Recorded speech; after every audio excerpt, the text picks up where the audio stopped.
unexpected war. It's ended up defining your career so far. What do you want to do now? What would you most like to photograph, to film now? ممكن أكمل التصوير معي في سوريا ولكن I'll keep taking photos of what is happening in Syria, whether miserable or happy. I want everyone to see it.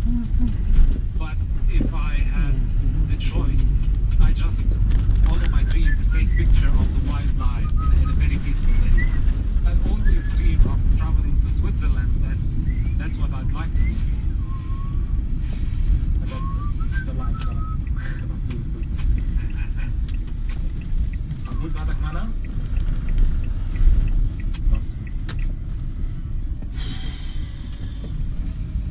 Crossing Continents was presented by Tim Huel and the producer was Mohammed Schrager. On BBC Radio 4, the new novel by Anne Enright. Our lingering, lovey curtain call never changed. That clearing of the gaze as though realising the audience had been there, all along. The story of an actress, her fame, her fall. What happened in the wake of my mother's madness and arrest was silence, followed by the slight sound of many pairs of feet scurrying away.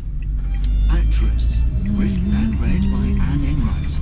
This Monday to Friday night at 10:45 on Radio 4 and BBC Sounds.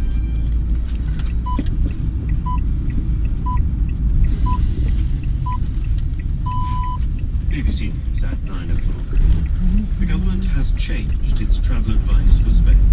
It is now advising against all non-essential travel to the country, including to the Balearic and Canary Islands. The Foreign Office said it had made the decision because of the increasing number of coronavirus cases in several regions. The Spanish Prime Minister, Pedro Sanchez, is seeking talks with the government to try to change its mind about making British tourists quarantine for 14 days when they return home. He described the decision as unfair and said Britain had made an error by considering the rate of coronavirus infections in Spain as a whole when most regions had a lower rate of prevalence. The head of the World Health Organization said the pandemic is easily the most severe global health emergency it has ever declared. Dr. Tedros Adhanom Ghebreyesus said the world had made enormous efforts to suppress the virus, but there was still a long, hard road ahead. From Geneva, where the WHO is based, Imogen Phelps reports. The World Health Organization has battled diseases like Ebola and HIV/AIDS.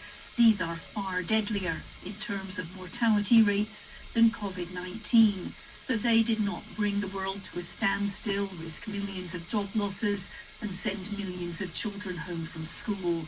This is why the WHO says this health crisis is worse than any previous one.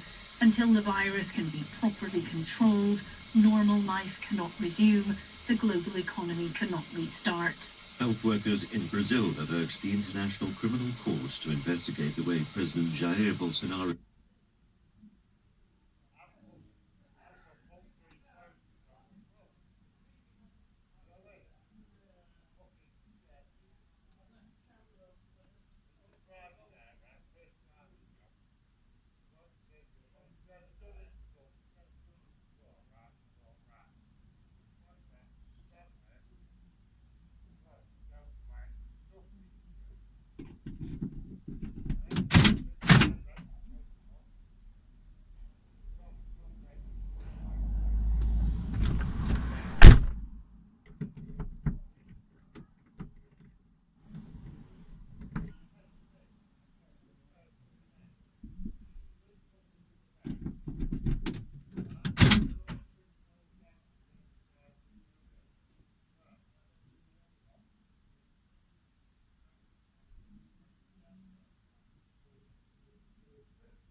experiments.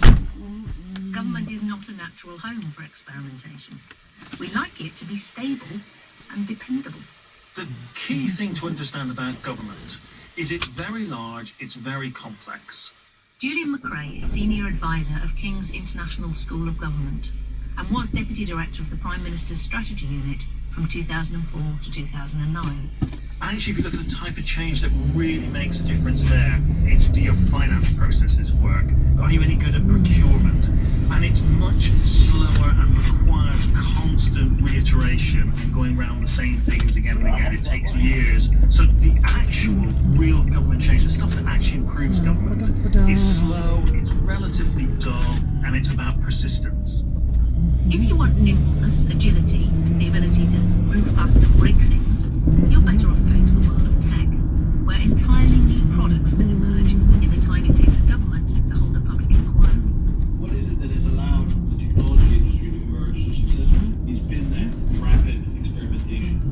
Get something to a certain point, throw it out there, see how people engage with it, ship something better based on feedback, iterate, experiment, iterate.